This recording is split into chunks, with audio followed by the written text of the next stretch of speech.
Pag umalis ka, wala. Simulan ko dito.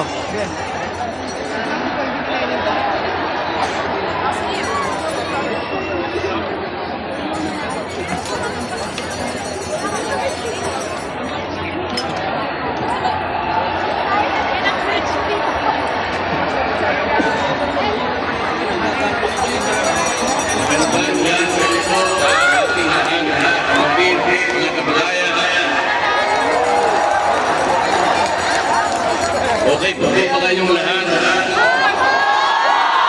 Kayang-kaya pa po ba? Alam po ninyo,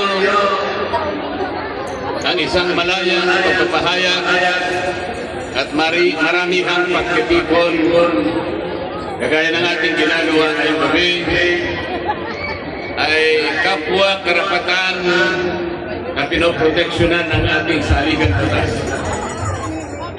Ang layunin ay naihayag na po ng nakaraang magsalita sa atin. Tatlong bagay po ang ating hinahanap. Ang transparency, accountability, at justice. Transparency. Sa konteksto po ng ginagawa na pag-uusisa at pag-iimbestiga sa mga anomalyang paglalatag ng flood control project sa ating bansa, ito ay dapat lantad, bukas, katanggap-tanggap at makatotohanan. Hindi kagaya ng nakikita natin ngayon. Ako po ay magbibigay sa inyo ng mga ilang halimbawa. Halimbawa, nung ako po ay chairman pa ng Blue Ribbon Committee.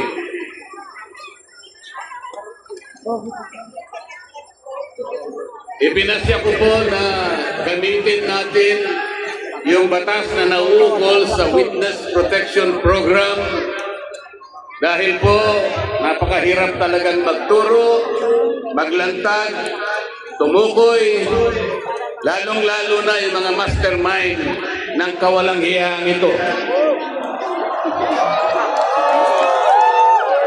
Meron pong nagkusa, kahit alam nilang mahirap at magsasakripisyo sila, sapagkat manganganib ang kanilang buhay, pati ng kanilang pamilya.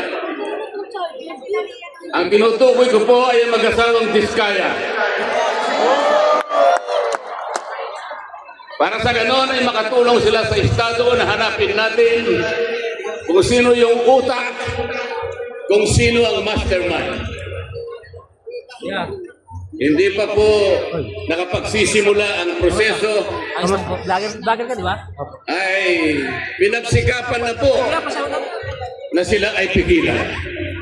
Dahil sa umpisa pa lamang ng kanilang short statement, natukoy na nila initially 17 members of the House of Representatives. Kaagad sinabi na noon ay Secretary ng Department of Justice, Boying Remulla, na bago maproseso ang aplikasyon ng mga Diskaya upang baka sakaling sila ay maging testigo ng Estado, kailangan muna silang magsoli ng inaakala niyang nakulimpat nila. Ang sabi ko po sa kanya, hindi naman po pwedeng sa aplikasyon pa lang, sa pagpoproseso pa lang, ay bibigyan na sila ng isang requirement na kailanman ay hindi nakasulat sa ilalim ng batas. Ngunit, pinilit po niya. Ang sabi ko pa sa kanya, ang korte lamang ang magsasabi kung magkano ang isusuli ng isang tao pagkatapos ng paglilitis. Sapagkat ang korte rin naman ang magtatakda kung yung nag-a-apply sa Witness Protection Program ay a-approve ng korte. Ang mag-a-approve po ay korte, hindi po ang Department of Justice.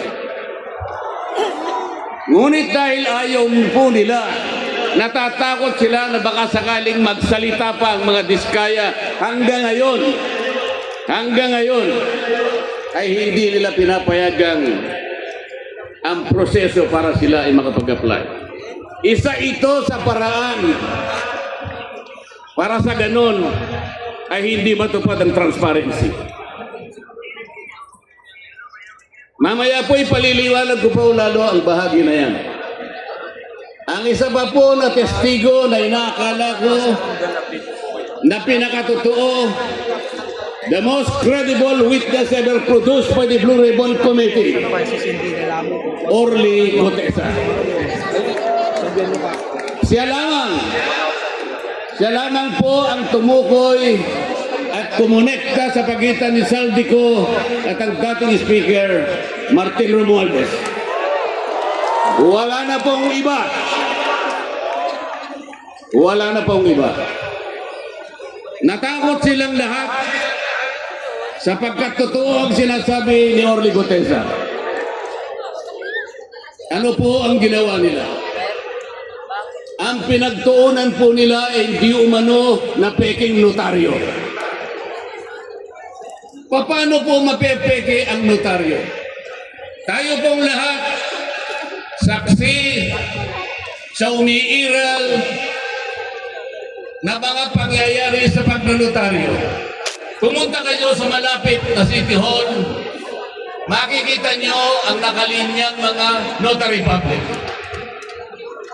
Meron po bang nagpapanotaryo sa inyo na bago siya umalis, ay babalikan niya kung sino man yung notaryo at itatanong niya, Sir, Madam, pasensya na po, ngunit gusto ko lang matiyak kung kayo po talaga ang pumirma sa dokumento nito. Meron po bang gumagawa nun?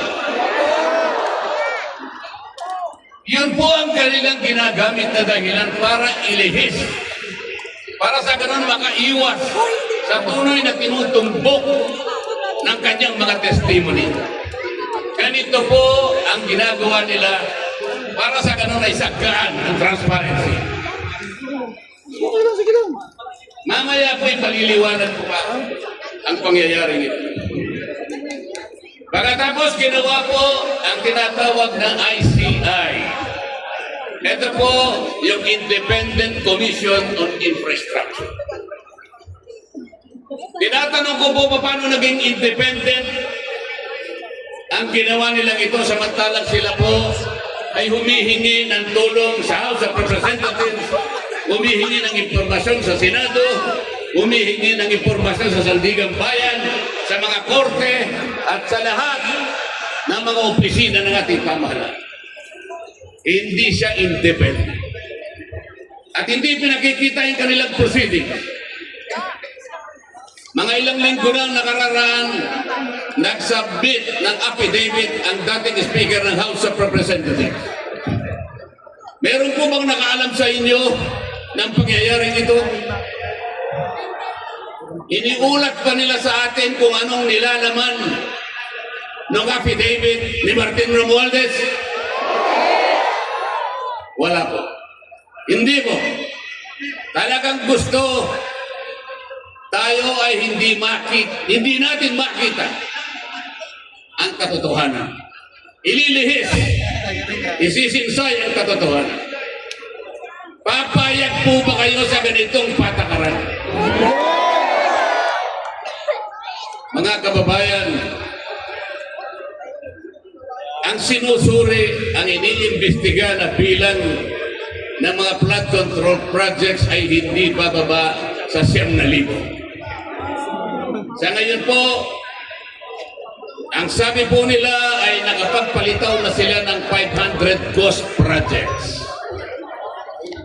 Hindi ko po alam kung paano nangyari ito. Ang Department of Public Works and Highways gumagamit ng sari-saring applications. Meron silang tinatawag na ILS, merong PCMA, merong MYPS, merong Survey 123. Ang lahat po ng aplikasyon na ito ay di umano'y ginagamit para matukoy ng ganap kung nasaan ang flood control project. Pero ang totoo po, wala naman pala silang ginagamit mga satellite.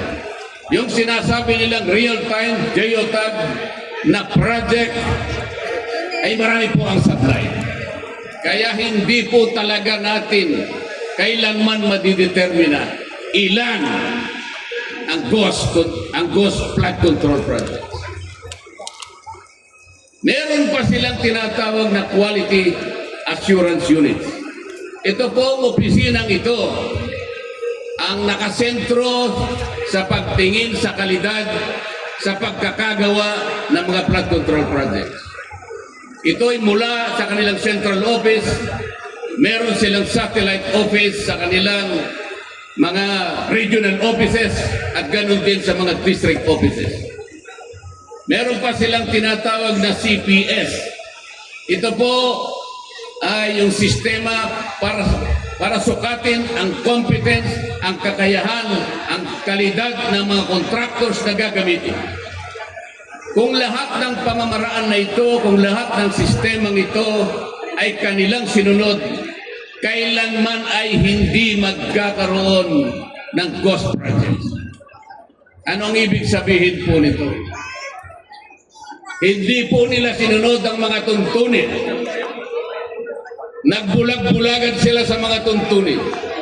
Sapagkat ang pinag-uusapan natin ngayon, mga kababayan, ay halos 1 trilyon piso na nakulimbat sa kaban ng bayan.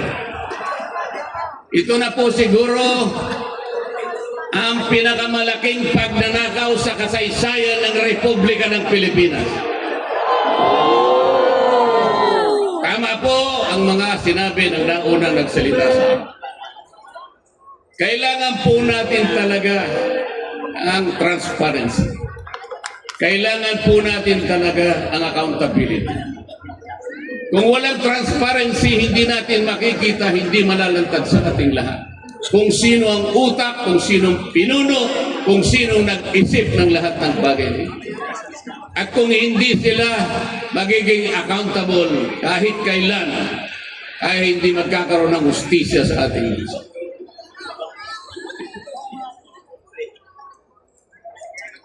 Ang graft and corruption po sa ating bansa, sa pag-iestima ng ilang nag-aral, ito po ay nagre-represent ng halos 30% sa ating national budget. Kung ang ating national budget ay mahigit na 6 na trilyong piso, kayo na po ang kumuwenta kung ilan ang nawawala sa kaban ng bayan. Sa DPWH lamang po, sa budget lamang po ng isang ahensyang ito, 1 trilyon po ang nadadagdag. Ito'y nakita po namin sa initial findings namin nung ako pa po ang chairman ng Blue Ribbon Committee. Dinadagdagan nila kung ano yung ceiling na binigay ng Department of Budget and Management. Meron silang tinatawag na allocables, meron silang tinatawag na leadership, meron silang tinatawag na unprogrammed funds, at meron pang dagdag pagkatapos na magkaroon ng bicameral conference. Kapag tinotal natin ang lahat ng ito, hindi bababa sa 1 trilyong piso, katumbas ng 15% ng ating national budget. Ganyan po kalawak, ganyan katalamak, ganyan ang magnitude ng nakawan sa kaban ng bayan. Mga kababayan, papayagan po ba natin ito? Papayagan po ba natin ito?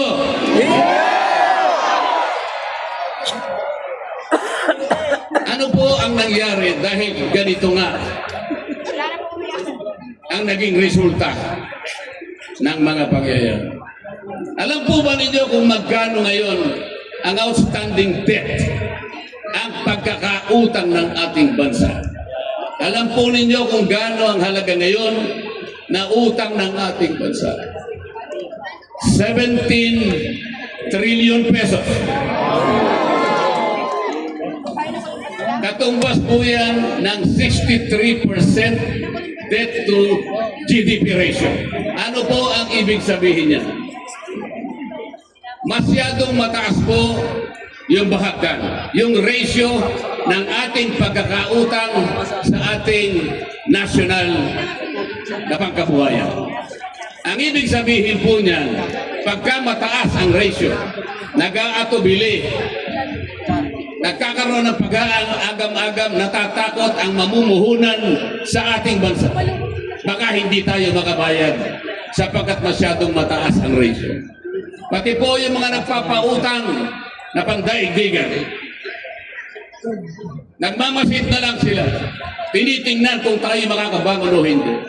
Yan ang magiging kalagayan ng ating bansa sapagkat mawawalan na sila at nawalan na sila ng kumpiyansa sa ating kakayahan na bumangon muli.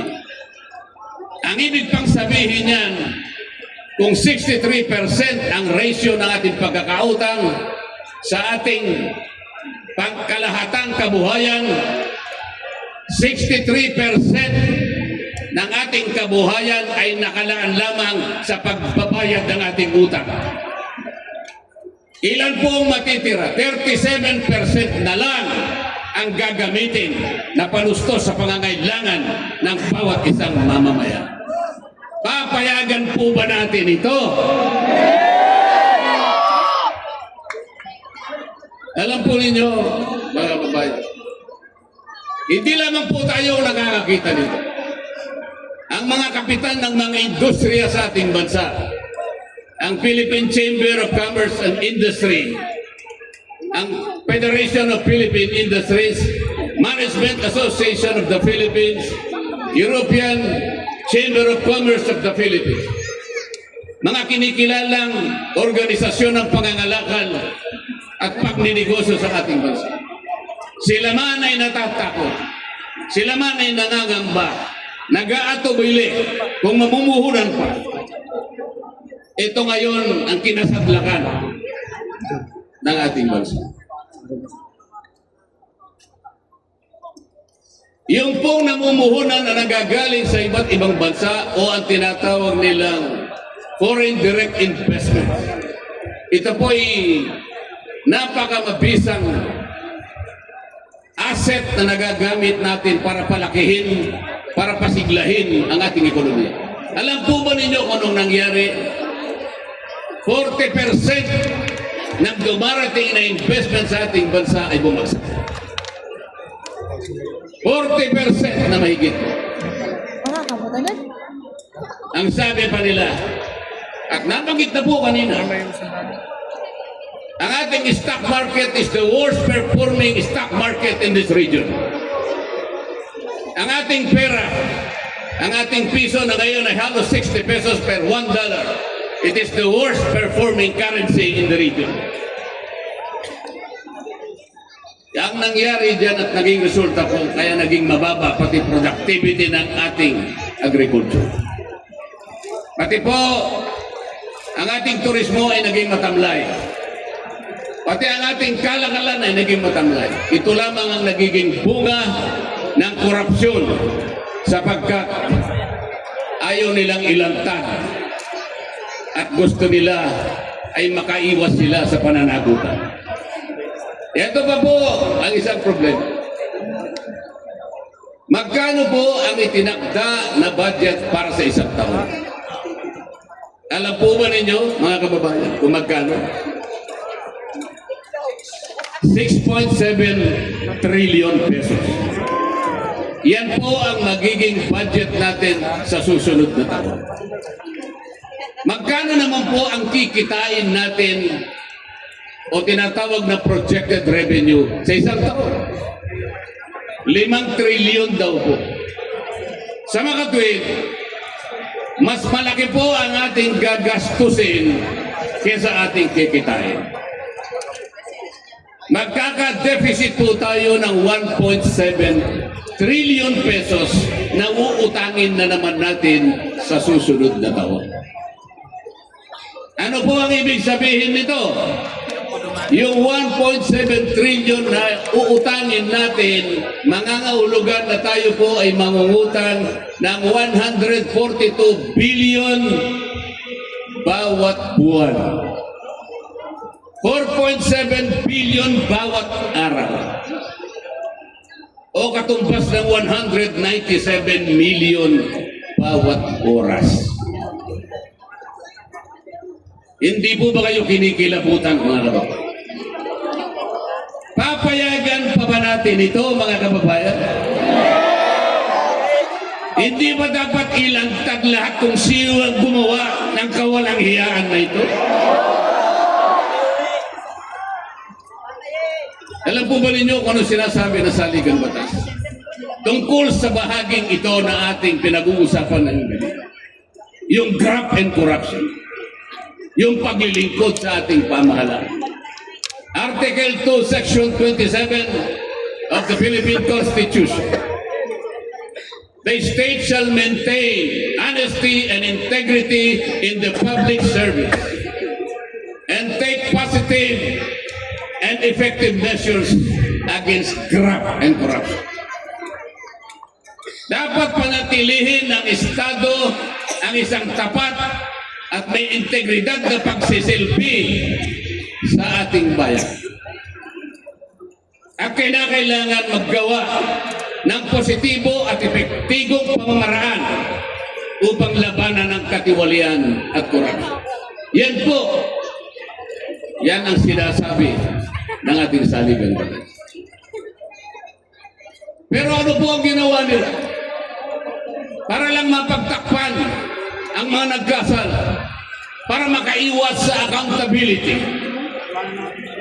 para hindi ilantad, para ganon ay mawala ang transparency. Ano po ang ginawa ng dating Secretary of the Department of Justice, ngayon po ay Ombudsman, Boying Remulla, nung tinanong siya sa Kongreso, na paminsan-minsan ay kailangan nating baloktutin ang batas para sumaya ang tao. Tinanong siya kung totoo at tama ang sinabi. Ang sagot niya, yes sir. Siya po ang Secretary of the Department of Justice na ngayon ay Ombudsman. Yung kanyang Prosecutor General, kamakailan lang ay dumalo sa aming pagtitipon sa Blue Ribbon Committee. Doon ay pinilit na naman nila na yung restitution, yung pagsusoli muna ay kailangan gawin ng sino man na gustong mag-apply sa ilalim ng Witness Protection Code. Isipin po ninyo, kahit wala sa tuntunin, kahit hindi requirement ng batas, ipipilit nila, mabaluktot lang ang batas. Kayo po ba, kapag pumunta kayo sa isang restaurant, ang unang pupuntahan, o ang unang pupunta sa inyo ay yung waiter, ibibigay yung menu.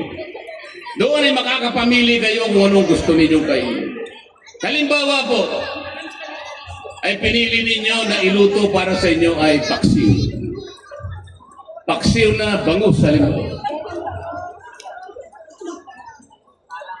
Pagkatapos na maibigay nyo sa kanya ang inyong kagustuhan, bigla niya kayong binulungan. Sir, madam, bago ko po iluto ang inyong hiniling na paksiw, ay kinakailangan pumayag kayo na yun ay lalagyan ko ng toyo. Papayag ba kayo?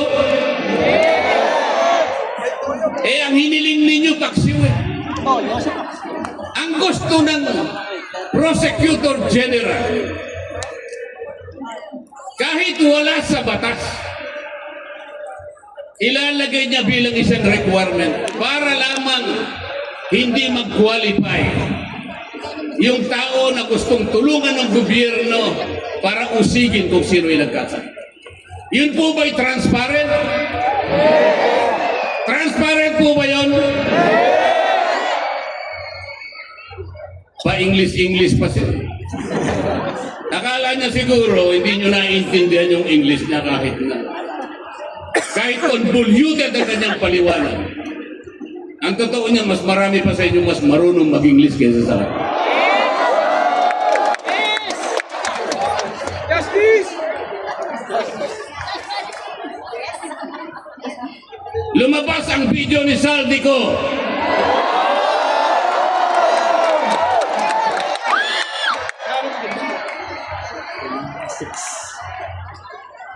Ano sabi? Ano sabi nila? AI yan.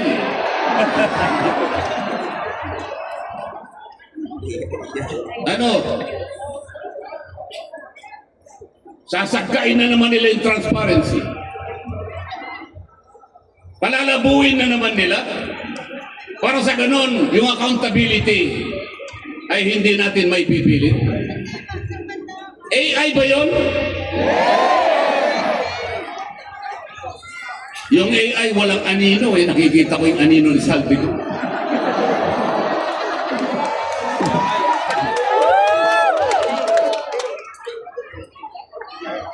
Ngayong kahapon po yan.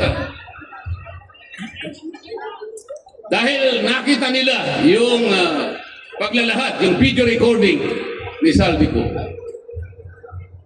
na sinasabi nilang AI. Paano magiging AI? Ito'y unang lumabas sa official page ni Salvi ko mismo.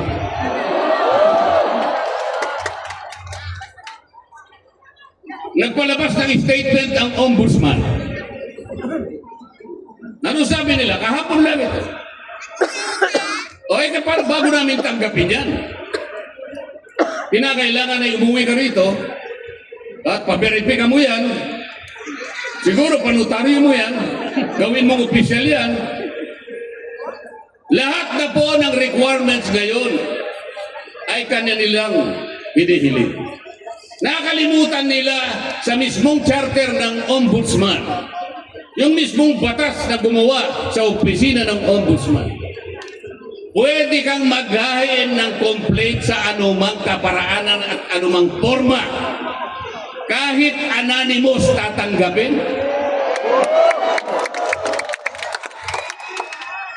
Paano natin may papalitaw ang transparency at magkaroon ng accountability sa ating bansa kung ang namumuno sa Ombudsman Office na dating Secretary ng Department of Justice at ang kanyang Prosecutor General, sila ang unang taga-usig, sila ang unang dapat magsampa ng naukol na kaso para sa ganun mapanagot natin ang nagkaso. Sila pa ang nangunguna para pagtakpan lahat ito. Papayagan po ba natin yan? Hindi ba iniinsulto nila tayo niyan? Papayag ba kayong mainsulto? Yung pangungutang po, walang problema yun. Tayo po, sa maraming pagkakataon, nangungutang din tayo. Ang pinag-uusapan ay yung paggamit mo sa utang. Yung marunong gumamit, magninegosyo siya, umita siya ng sapat, nabayaran niya yung utang niya, nakapag-ipon pa siya ng konti para sa kanyang pamilya. Ganon dapat. Mangungutang tayo para kulimbatin. Mangungutang ka, hindi para sa ikalalaki, ikasisigla ng ekonomiya. Ang utang ay nanakawin pa. Anong mangyayari sa ating bansa?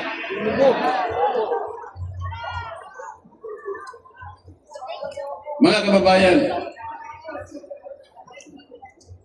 naalala ko po si Isaac sa panahon ng bayang Israel. Noong panahon ni Isaac, ang daming nainggit sa kanya. Gumagawa siya ng mga balon, naguukay ng mga balon. Yung mga kalaban niya, mga Pilisteo, inggit na inggit sa kanya sapagkat nakatutulong siya sa mga komunidad. Lahat ng mga balon na kanyang hinuhukay, tinatapunan nila ng dumi. Pero hindi na magabag si Isaac. Hindi siya tumigil. Alam niya ang kanyang misyon.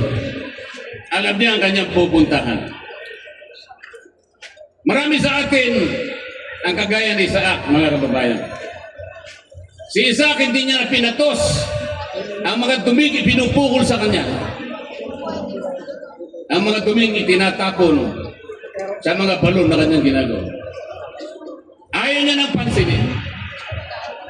Katulad kanina na sinabi ng isang nagsalita sa ating harapan. Pati pala itong ginagawa natin na isang karapatan ng bawat Pilipino sapagkat ang ating kagustuhang hilingin sa ating pamahalaan na iwasto at bigyan ng lunas ang ating karangingan sapagkat nakita natin ang epekto ng malawakang pagbaha. Ito po ay protektado ng saligan batas. Kaya kailangan po nating bantayan. Kailangan po ulit-ulit kung kinakailangan nating ipaalala sa ating pamahalaan na ang transparency at pananagutan